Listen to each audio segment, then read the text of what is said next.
अस्सलाम वालेकुम dear students, welcome back to my channel. ये है आपका favourite channel your free academia. Okay बच्चों, आज की वीडियो में हम डिस्कस करेंगे आपके मोस्ट इंपॉर्टेंट लोगों के क्वेश्चन जो कि एक्सपेक्टेड है कि आपको केमिस्ट्री के बारे में आ सकते हैं। वीडियो स्टार्ट करने से पहले मैं आपको बता दूं कि इससे पहले मैंने शॉर्ट क्वेश्चन की वीडियो बनाई है जो कि मेरे चैनल के ऊपर अपलोड है। आप लोगों को जाकर वीडियो लास्ट में देखो, ठीक है। इंशाअल्लाह 80 to 90% आपको उसमें से क्वेश्चन आएंगे, ठीक है।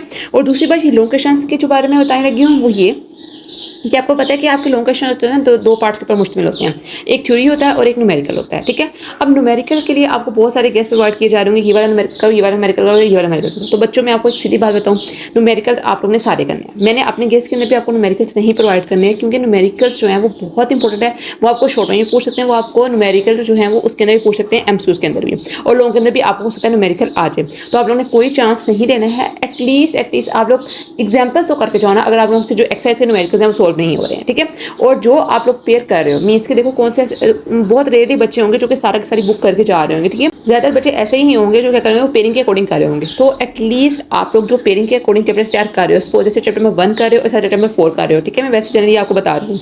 तो आप चैप्टर 1 के जब लॉन्ग तैयार करो साथ आप लोग उसके न्यूमेरिकल्स अच्छे तरीके से करो, ठीक है। उनके न्यूमेरिकल्स नहीं छोड़ने। लेकिन अगर आप लोग कोई वैसे चैप्टर्स कर रहे हो जिनको आप लोगों ने लॉन्ग के लिए नहीं देखा, शॉर्ट के लिए देखा, तो उनकी आप लोग एटलीस्ट जो एग्जाम्पल्स है वो देख लो। और एक्सरसाइज के बैक के ऊपर थोड़े छोटे आपको न्यूमेरिकल्स गिवन है जिसके अंदर सिर्फ जनरल मोलैरिटी का फॉर्मूला लगाना है, डाइल्यूशन का फॉर्मूला लगाने हैं, ठीक है। सिर्फ उसकी ऑक्सीजन नंबर फाइंड करनी है, वो आप लोग देख सकते हो, वो कर सकते हो, ठीक है। तो इस तरह आप लोग हर एक चीज करके लो ताकि अगर खुदा ना खासा कोई ऐसा इररेलेवेंट पेयर आगे जो आपको नहीं आता हो तो आप उसको चीज को हैंडल कर सको, उसको कैरी कर सको, ठीक है। आज की जो वीडियो है वो ये बेसिकली क्या है कि मैंने हर पेयर के अकॉर्डिंग क्वेश्चन बनाए हैं। अब कुछ बच्चे ऐसे हैं जो 1 और 4 का पेयर कर रहे होंगे जबकि 3 और 5 का पेयर नहीं कर रहे होंगे, ठीक है। उन्होंने इस पेयर को शॉर्ट के लिए रखा हुआ है। अब देखो अगर कोई बच्चे 1 और 4 का पेयर कर रहे हैं पेयर, अब उनके पास जो चॉइस है वो मुकम्मल तौर पे फिनिश हो चुकी है। इस चीज को समझो, ठीक है। बच्चे बाबा कहते हैं मैम आप जो है वो सारी बुक दे देती हैं, बहुत इंपॉर्टेंट बताती हैं और फिर देती इतने ज़्यादा क्वेश्चन है।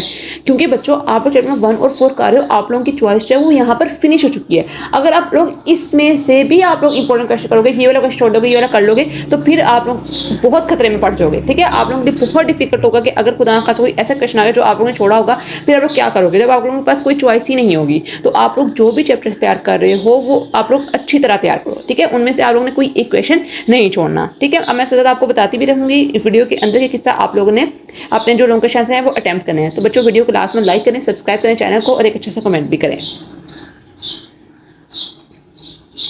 Write on waste steps to calculate the chemical formula of the compound. Define stoichiometry. Give assumption, mention any two important laws which help to perform stoichiometry calculations. What is mass spectrometer? इसकी diagram आप लोगों ने last में करनी है। How it is used to determine the relative atomic mass of isotopes. What is difference between actual heat and theoretical heat? Why is actually less than theoretical heat? ये आपका short भी बहुत इंपॉर्टेंट है और long भी। Define quantum. Define quantum numbers. Describe briefly azimuthal quantum number. Azimuthal यहाँ पर आना है, सॉरी, azimuthal quantum number, ठीक है। Right day note on axis की डायग्राम आप लोगों ने लास्ट में करके आनी है। उस पर बताता है बच्चों give main postulates and effects of Bohr atomic model. Diagram last में आप लोगों ने करनी है इसकी। Calculate radius of Bohr atomic using Bohr atomic model. What is hydrogen bonding? Discuss hydrogen bonding in biological compounds and ions. Diagram इसकी last में करनी है। Write on Millikan's oil drop method for the measurement of charge on electron. Diagram last में करनी है। Write a note on the 3 factors affecting London force is very important question. Describe mathematic method for determination of the vapour pressure of liquid. Diagram define liquid crystal and right there uses. Main poster of VSEPR theory and structure of ammonia on this theory. Means के बहुत important question है, बहुत ज्यादा important, ठीक है। ये chapter जो है बहुत इंपॉर्टेंट, इसके अंदर एमओ टीवीपीटी और वेस्पर, ये बहुत इंपॉर्टेंट टॉपिक है जो आप लोगों को मिस नहीं करने हैं। N2 and O2 molecules on basis of molecular orbital theory आपको शॉर्ट में भी आ सकता है और लॉन्ग में भी आ सकते हैं। sp2 and sp hybridization, ionization and electron affinity using its effects. What is first law of thermodynamics? Prove that delta E is equal to QV. Describe electrolysis of molten sodium chloride and a concentrated solution of sodium chloride. Very very important। Chapter number 7 जो है मैंने पहले ही बताया था आपको short question के वजह से चैप्टर बहुत इंपॉर्टेंट है, बेतहाशा इंपॉर्टेंट है। अगर तो आप लोग चैप्टर कर रहे हो तो मेरी तरफ से आपको सजेशन है कि चैप्टर पूरी तरह करके जाओ, ठीक है। इसके अंदर अक्सर अनएक्सपेक्टेड क्वेश्चन जो आता है वो आ जाता होता है, तो आप लोगों ने इसको चैप्टर को अच्छी तरह करके जाना है। Write construction working of voltage cell, galvanic cell, voltage cell, electric cell, कोई भी सेल आपको दे सकते हैं। State rules for assigning oxygen number of element with example. इसके अंदर मैं आपको एक और बात मेंशन करूंगा। अक्सर क्या होता है कि वो लॉन्ग क्वेश्चन के 2 पार्ट्स बना देते हैं, ठीक है। वो करते हैं कि हो सकता है आपको असाइनिंग ऑक्सीजन नंबर है, 2-3 एलिमेंट्स देते हैं और कहेंगे इनका ऑक्सीजन नंबर फाइंड करो, उसके अंदर पोटेशियम का निकालो, कैल्शियम का निकालो, ठीक है। तो आप लोगों ने इस हिसाब से भी इसको करके देना numerically wise. White bond formation is not possible between 2 helium atoms. Prove with molecular orbital theory. Very important question. Describe one method to determine the boiling point or elevation of the solute. What is Rhodes law? Give its statement. इसकी derivation भी इसमें आएगी, ठीक है, Rhodes law की, क्योंकि long है तो लॉन्ग को आपको पता है कैसे अटेम्प्ट करना है। Define enthalpy and prove delta QP minus delta H. Describe Bohm colorimeter method for determination of the enthalpy of reaction. Define explain Hess's law for constant of summation with example. Very important question. Hess's law वाला जो summation वाला question है ये बहुत ज़्यादा important है। इस question को आप लोगों ने मिस नहीं करा सोडियम हाइड्रोक्साइड के हवाले से, ठीक है। आपको पता नहीं इसकी एग्जाम्पल गिवन है Hess's law की सोडियम हाइड्रोक्साइड के हवाले से, वो आप लोगों ने लास्ट में रख देना है। सबसे पहला क्वेश्चन जो आप लोगों ने इस चैप्टर में से करना है, अगर आप लोग करें तो आप लोगों ने Hess's law वाला करना है। बहुत इंपॉर्टेंट क्वेश्चन है, ठीक है। फिर फर्स्ट लॉ करो, सेकंड लॉ करो, और जो टाइप्स ऑफ कैलोरीमीटर्स हैं वो आप लोग कर सकते हो, ठीक है। बहुत इंपॉर्टेंट क्वेश्चन है Hess's law। और एक और बात मैं बता दूं, Hess's law को अटेम्प्ट करने का तरीका क्या है कि इसको आप लोग पॉइंट्स करने करो, क्योंकि उसमें पहले हीट ऑफ एंथैल्पी हो रही है, heat of enthalpy of neutralization हो रही है, एंथैल्पी ऑफ एटमाइजेशन हो रही है। डिफरेंट स्टेप्स के अंदर एंथैल्पी जो है वो चेंज हो रही है, और एंड पे जाकर सारी समेशन हो रही है, तो हमारे पास 496 किलोजूल पर मोल जो है वो एनर्जी आ रही है। तो ये इसको आप लोगों ने पॉइंट्स बना कर लिखना है, ठीक है। और उसके बाद एक उन्होंने टेबल सा भी बनाया हुआ है एंथैल्पी वाला, वो भी आप लोगों ने लाजम पेपर के अंदर ड्रॉ करके आना है, ठीक है। बहुत इंपॉर्टेंट बात मैंने आपको बताई है। Define enthalpy of reaction, how it is measured by glass calorimeter. कोई भी कैलोरीमीटर आपको आता है, बहुत इंपॉर्टेंट है। Give 8 positive connected molecular theory. Explain other 4 models of atom. Diagram आप लोगों ने लास्ट में बनानी है। Diagram the properties of ionic solid. What is Dalton's law of partial pressure, also declares application.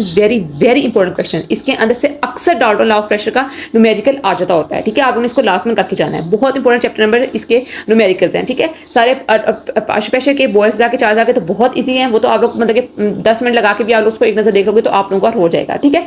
सिर्फ आप लोगों ने कॉन्सेप्ट लेना, अगर आप लोगों के पास टाइम थोड़ा है, ठीक है। उस पर आता है आपके सोलिबिलिटी कर्व्स आते हैं, depression of freezing point, azeotropic mixture. ये तीनों जो आपके चैप्टर हैं सोलिबिलिटी वाले चैप्टर से रिलेटेड है आपके।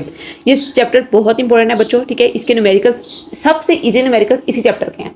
सिर्फ मोलैरिटी और डाइल्यूशन वाले फॉर्मूलास लगने और कुछ भी नहीं लगना। सबसे इजी जो न्यूमेरिकल्स हैं उस चैप्टर के हैं। आपको पता होना चाहिए आइडियल सॉल्यूशंस क्या होते हैं, नॉन आइडियल सॉल्यूशंस क्या होते हैं, ठीक है। जनरल कॉन्सेप्ट आपको पता होना चाहिए। हाइड्रेशन एनर्जी क्या होती है, ठीक है, वो भी आपको लॉन्ग आ सकता है, ठीक है। मुझे लिखना है यहाँ पे बोल के लिखना है, अपनी बुक के ऊपर मार्क कर लें। ये बहुत इंपॉर्टेंट जो है वो लॉन्ग क्वेश्चन आंसर है, ठीक है। देन आता है वोल्टेक और galvanic cell. Explain lead accumulated battery start process. Give 4 industrial importance of electrolytic process in detail. Importance of electrolysis and electrolysis fused sodium aqueous NaCl solution. How light and surface affect the rate of the reaction. Write on 4 characteristics of catalyst. How does Arrhenius equation help us to calculate the energy of accretion of reaction. Very important question आपको आ सकता है। What is meant by enzyme catalysis? Write reaction showing characteristics of urea. Also write 2 characteristics of enzyme catalysis. Define half-life period and order of reaction. Describe half-life method to determine the order of reaction. बच्चों ये आप लोगों के बहुत important question है। Screenshot लेना चाहो तो स्क्रीनशॉट भी ले सकते हो। अब मैं आप लोगों को कुछ पॉइंट्स बताता हूँ जो आप लोगों ने मिस नहीं करने हैं। लॉन्ग क्वेश्चन आंसर को अटेम्प्ट करने का सबसे बेहतरीन तरीका ये होता है बच्चों कि आप लोगों के पास एक्सेस ऑफ इन्फॉर्मेशन हो। मीन्स के केमिस्ट्री का पेपर ऐसा होता है जिसके अंदर आप लोगों की बुक के अंदर ही ऑलरेडी इतना इन्फॉर्मेशन होती है कि आप लोगों को जरूरत नहीं पड़ती कि आप लोग कहीं और से ले, ठीक है। तो आपकी बुक के ऊपर एनफ इन्फॉर्मेशन है। बस फर्क इसमें आता है कि आप लोगों ने इसको अटेम्प्ट कैसे करना है। जो बच्चा जो होता है वो इस पेपर को अटेम्प्ट अच्छे तरीके से करता है तो उसकी जो तैयारी होती है वो वेल एंड गुड हो जाती है, वो बहुत अच्छे मार्क्स के रोका जाता है। एक बच्चा होगा जिसने बिल्कुल मार्कर का इस्तेमाल नहीं किया होगा, बस उसने सीधी रट्टे वाली लाइनें लिखी होंगी, वो कैसे डिफरेंशिएट करवाएगा, कैसे चेकर को इंप्रेस करवाएगा। एक बार जिसने मार्कर का इस्तेमाल किया होगा, एक सिमेट्री के अंदर पेपर को अटेम्प्ट किया होगा, ठीक है। अब जो केमिस्ट्री का पेपर मैं पहले ही बताते रहती हूँ कि केमिस्ट्री का पेपर जो होता है वो रिएक्शंस के बगैर, डायग्राम्स के बगैर इनकम्प्लीट होता है। पेपर को आप लोगों ने प्रेजेंट भी बहुत अच्छे तरीके से करना है और लिख के भी बहुत अच्छे तरीके से आना है। अब उसके अलावा अगर मैं आपको बात करूँ, हम देख लेते हैं मैथ स्पेक्ट्रोमीटर मीटर की, ठीक है। आप लोग लिखो, सारा क्वेश्चन लिखो जाके, लेकिन आप लोग उसकी डायग्राम नहीं बना कर आओ तो नहीं बच्चों, आप लोगों ने डायग्राम उसकी बनाकर आनी है, ठीक है। चेकर जो होता है, मैंने पहले ही बताया आपको, चेकर जो होता है वो डिवाइड कर देता है मार्क्स को। अगर 4 नंबर का लॉन्ग क्वेश्चन है तो 1 नंबर उसने इस चीज़ का रखा होगा, 1 नंबर किस चीज़ और चीज़ का रखा होगा, ठीक है।